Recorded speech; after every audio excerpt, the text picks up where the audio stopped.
السلام علیکم. قاضی فائز عیسیٰ اور کچھ اور ٹاپکس ہیں جو کرنے ہیں. پہلے قاضی فائز عیسیٰ پہ بات کرتے ہیں. قاضی فائز عیسیٰ اس وقت میں میڈیا میں کافی زیادہ نظر آ رہے ہیں. صحافیوں کے ساتھ نظر آتے ہیں. جو ایک مسیحیوں کے ساتھ سانحہ ہوا، واقعہ ہوا، اس کے اوپر نظر آتے ہیں. وہ دیگر جگہوں پہ نظر آتے ہیں. یہ ہے کیا؟ پس پردہ کیا؟ دیکھیں، ہر چیز کا ایک نیگیٹو پہلو ہوتا ہے، ایک پازیٹو پہلو ہوتا ہے، اور بعض ٹائم کچھ اور پہلو بھی ہوتے ہیں. یہ بات میں آپ کو بتانے لگا ہوں کہ جب میاں محمد نواز شریف کے خلاف سازش ہوئی 2017 میں، جب یہ اینڈ پر جا رہی تھی، یعنی کہ سٹارٹنگ ہوئی اور یہ اس کو کنکلوڈ کرنے کی طرف جا رہے تھے، یعنی کہ کیس ڈالنے کی طرف، اس وقت میں میاں محمد نواز شریف کو بہت سارے لوگوں نے، یعنی کہ گروپ میں اور انڈیویجولی بھی بتایا کہ اپنے آپ کو سیو کرو. اچھا، اس وقت میں خدائی مخلوق جو تھی وہ یہ بات کہہ رہی تھی کہ میاں صاحب آپ ایک کمپین لانچ کر دیں، مسلسل جو ہے نا میڈیا کے اوپر آپ ایسا کمپین لانچ کریں کہ پہلے دور میں یہ ہوا، دوسرے دور میں یہ ہوا، وزارت اعلیٰ کے، ٹھیک ہے، پیسہ آپ کے پاس ہے، حکومت آپ کے ساتھ ہے، حکومت آپ کے پاس ہے، پیسہ آپ کے ساتھ ہے، اور لوگ آپ کو سپورٹ کرنے کے لیے تیار ہیں. اور بتائیں کہ وزارت اعلیٰ کے جو دو دور تھے وہ کیسے تھے. پھر آپ بتائیں وزارت عظمیٰ کا جو میرا پہلا دور تھا کیسا تھا، دوسرا دور تھا کیسا تھا، تیسرا دور تھا کیسا تھا. اور اس کے اوپر باقاعدہ پورے میڈیا کے اوپر نا آپ ایک کمپین لانچ کریں کہ اس ملک کے اندر کتنی شاہراہیں ہیں، کتنے اپنا روڈز ہیں، یعنی کہ جو نئے بنے ہیں، اور کتنے کالجز ہیں، کتنے اسکول ہیں، اس میں آپ کی پارٹیسپیشن کیا ہے، کتنی بجلی ہے، کتنے اس کے اوپر کام ہوئے ہیں، کتنے ڈیمز ہیں، اس میں آپ کا پارٹیسپیشن کیا ہے. ہر چیز کے اندر، ایئرپورٹس، ٹرین اسٹیشنز، ٹرین کی اندر جو معاملات ہوئے، ہر طرح کا، یعنی کہ پانی کی رسد، اس ملک کی ترقی اور خوشحالی میں آپ کے کتنے کام ہیں آپ بیان کریں. ٹھیک ہے، یعنی کہ وہ ایک باقاعدہ کمپین ہو کہ جو بالکل حقیقت پر مبنی ہو. تو یہ جو آپ کے خلاف سازشیں ہیں نا، یہ بیٹھ جائیں گی، یہ جھاگ کی طرح بیٹھ جائیں گی. لیکن میاں نواز شریف نے کہا نہیں، ہم اپنا کام کرتے رہیں گے، ہم محنت کریں گے، ہم اس بات کو مانتے نہیں ہیں، میڈیا اسٹریٹجی کی ضرورت ہی نہیں ہے. اچھا، وہ اتنی یعنی کہ وزارت عظمیٰ اور پھر ان کا کرزما نہیں مانی انہوں نے بات. پھر اس کے بعد وہ سازش جو سی تھی وہ کامیاب ہوئی. میاں نواز شریف نے ایک دفعہ پھر جو نا رگڑا کھایا. اب میں آ جاتا ہوں قاضی فائز عیسیٰ کی طرف. جب میاں نواز شریف کا یعنی کہ دور چلا گیا، عمران خان کا دور تھا، قاضی فائز عیسیٰ کے خلاف جو نا آصف سعید کھوسہ نے بالکل پلان تیار کر لیا تھا. ایک واٹس اپ سے یہ خبر باہر نکلی، واٹس اپ گروپس میں گئی. AQS لائیو، یعنی کہ عبدالقیوم صدیقی نے سحری کے وقت میں ایک AQS لائیو پروگرام کر دیا. بھاگے دوڑے اپنا حسنات ملک آئے اور ناصر اقبال صاحب آئے، ان تینوں نے بیٹھ کے جناب ایک پروگرام کر دیا. پروگرام ایسا تھا کہ وہ خبر جنگل میں آگ کی طرح پھیل گئی. تمام جو ان سے تھے نا وہ جگہوں پہ تھرتھلی مچ گئی. آصف سعید کھوسہ صبح کیا کرنے لگے، چند گھنٹوں کا فاصلہ رہ گیا تھا کہ قاضی فائز عیسیٰ کی گردن اتار کے وہ کرنی تھی، یعنی کہ ان کو علیحدہ کر دینا تھا. اچھا، یہی بات جو سی تھی نا، یہی تجربہ قاضی فائز عیسیٰ کے پاس تھا. کچھ ڈیفینیٹلی لوگ مشورے دیتے ہیں. صرف مشورہ کیا ہوتا ہے کہ یار یہ دیکھو، یہ تاریخی واقعات ہے، اس کو ذرا آپ دیکھیں، اور پیچھے ہٹ جاتے ہیں. آگے بندے کا کام ہوتا ہے کہ وہ عمل کرے. وہ کسی بھی طریقے سے، موسٹلی لوگوں کو جانتے بھی نہیں ہیں کہ وہ کس طریقے سے یہ خبر پہنچا دیتے ہیں، اور خدائی مخلوق پیچھے رہتی ہے. قاضی فائز عیسیٰ نے کیا کیا، انہوں نے کہا جناب میں اوپن کورٹ میں اپنا کیس لڑوں گا. اٹھ کے سامنے کھڑے ہو گئے. پورا پاکستان موبلائز ہو گیا. پاکستان کی عوام بہت باشعور ہے، ڈٹ گئے. جب ڈٹ گئے تو پھر جو ہے نا آصف سعید کھوسہ اور یہ پوری جو ہے نا جو ثاقب نثار ڈاکٹرائن ہے اور یہ جو باجوہ ڈاکٹرائن ہے، یہ جو فیض حمید نیٹ ورک تھا، ان کو گھٹنوں پہ بیٹھنا پڑ گیا، بحالت مجبوری بیٹھنا پڑ گیا. یہ بات آپ کو یاد آئی. اس وقت میں کیا ہو رہا ہے، جو موجودہ چیف جسٹس ہے نا، یعنی کہ 6 اپریل 2023 میں نے بار بار ٹویٹس کی کہ فیلڈنگ لگی ہوئی ہے، فیلڈنگ لگی ہوئی ہے. باقاعدہ کیوں ٹویٹس کر رہا تھا، کیوں یہ خبریں دے رہا تھا؟ اس لیے کہ میں سن رہا تھا، کہیں پہ دیکھ رہا تھا. فیلڈنگ وہ والی نہیں کہ کوئی قانونی فیلڈنگ، باقاعدہ فیلڈنگ تو میں کر رہا تھا. تو اس کا مطلب یہ ہے کہ بہت سارے لوگ اندر خانے یہ خبر دے رہے تھے کہ کچھ ایسا حادثہ ہونے والا، لیکن وہ وقت گزر گیا، نکل گیا. آگے پیچھے ہو گئے. کیونکہ جب آپ خوشبو چھوڑتے ہیں نا تو یہ جو ہمارے ہوتے ہیں نا محب وطن، ریئلی محب وطن، وہ ایویڈنس کلیکٹ کر لیتے ہیں. تو یہ کہتے ہیں ٹھیک ہے ہم اتنے طاقتور نہیں ہیں، لیکن جو کر رہے ہیں اور جن کے پاس یہ اطلاعات موجود ہیں اور خاموش بیٹھے ہوئے ہیں ان کے ایویڈنس کلیکٹ کر لیتے ہیں، وہ مستقبل میں مسئلہ بن جاتا ہے. اس لیے یہ سارے منصوبے فیل ہوتے ہیں. اس وقت میں قاضی فائز عیسیٰ کیا کر رہے ہیں؟ قاضی فائز عیسیٰ یہ کر رہے ہیں کہ ان کو یہ مشورہ دیا گیا کہ آپ موبلائز ہو جاؤ، پبلک میں جاؤ، آؤ، ملو سب سے اس وقت تک جب تک آپ اس سیٹ پر نہیں آ جاتے. مجھے کوئی شک نہیں ہے مطیع اللہ جان کی نیت پر اور دیگر صحافیوں کی نیتوں پر جنہوں نے یہ بات کہی کہ وہ نئے ایک ثاقب نثار بننا چاہ رہے ہیں. نہیں، وہ اپنے آپ کو سیو کر رہے ہیں. میاں نواز شریف نے بار بار کہنے پر نہیں سیو کیا.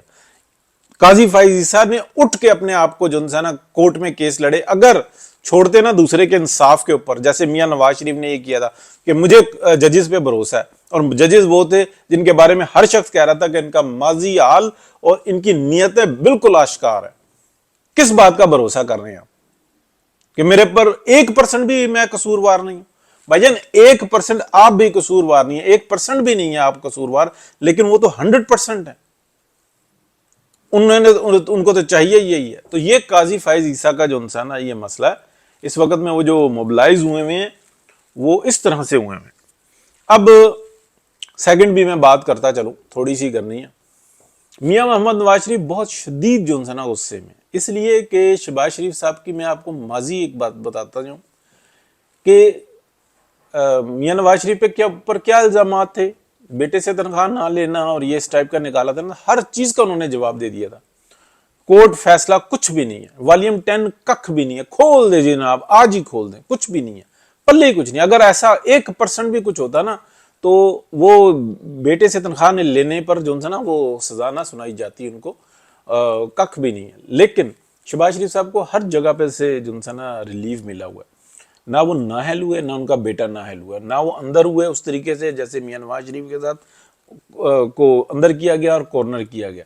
جب میاں نواز شریف باہر گئے تھے نا دوائی کے چکر میں، ٹھیک ہے، تو اس وقت میں کون سی لابی تھی، اور اس کے اوپر بھی میں ایگزیکٹلی آپ کو بتا رہا ہوں کہ شہباز شریف صاحب کو اسی طریقے سے لے کے آئے تھے فرنٹ پہ کہ یہ باہر نکال رہے ہیں، جیسے کہ وہ ایبسلوٹلی ناٹ کے لیے عمران خان کو فرنٹ پہ لے کے آئے تھے.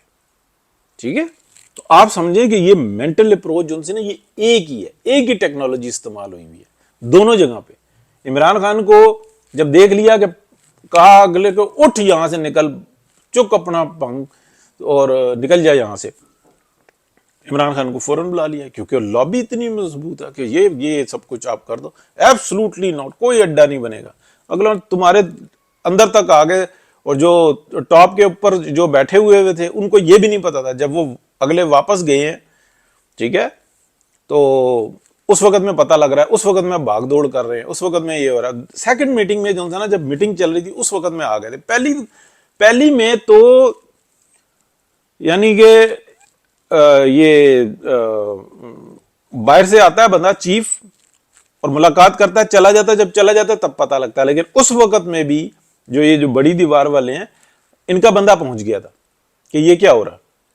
ٹھیک ہے، سیکنڈ میں تو صورتحال یہ تھی کہ جب وہ عمان سے اڑتا ہے نا تو یہاں پر جو ہے نا بندہ جو ہے نا اس وقت میں اس کے ساتھ ساتھ اترتا ہے، یہ آگے پیچھے اترتے اور یہ سب کچھ ہوتا ہے. تو انٹیلیجنس اور یہ سارے معاملات تو آپ یہ سمجھ لیں کہ بس حاضر جناب کے علاوہ کچھ بھی نہیں ہے. یہ افسوس سے کہنا پڑتا ہے. سیم جو ہے نا بہت شدید غصے میں ہے، اس لیے کہ اگر گند پڑا رہے گا اور واپسی کے راستے میں جو ہے نا مداخلت ہوگی تو آگے پاکستان کو جس زور کے ساتھ اور جس پریشر کے اندر جو ہے نا اس معاملے کو کلیئر کرنا ہے، اگر یہی سازشیں رہیں، اس کا 5% بھی رہی تو میاں نواز شریف کا ایک میں آپ کو پورا بتا چکا ہوں اور پھر میں بتا دیتا ہوں کہ انہوں نے کہنا ہے بھائی جان یہ آپ جو دل کرتا کرتے رہو، پی ایم ایل این کو الیکشن لڑاؤ، شہباز شریف کو وزیر اعظم بناؤ، جس کو دل کرتا ہے جو مرضی بناؤ، میں ادھر بیٹھا ہوں. ابھی تک تو وہ میرے سے مشورے لے رہے ہیں، مجھے آ کے بتاتے ہیں اور میں ان کو گائیڈ کرتا ہوں، آگے میں گائیڈ بھی نہیں کروں گا.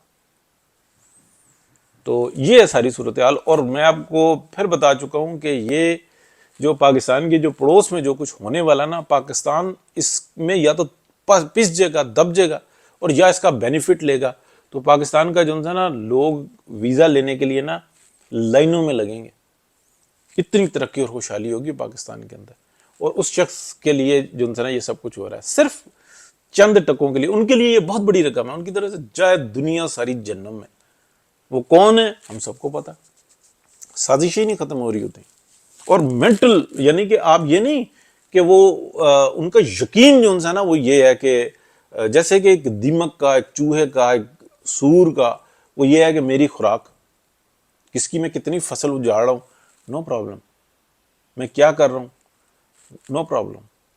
ٹھیک ہے نا. چوہے کو کیا پتا کہ میں چڑی ہوئی فصل ہوتی ہے اور میں اندر پھر جاتا ہوں، چوہا پھر جائے تو ساری جڑیں کھوکھلی کر کے رکھ دیتا.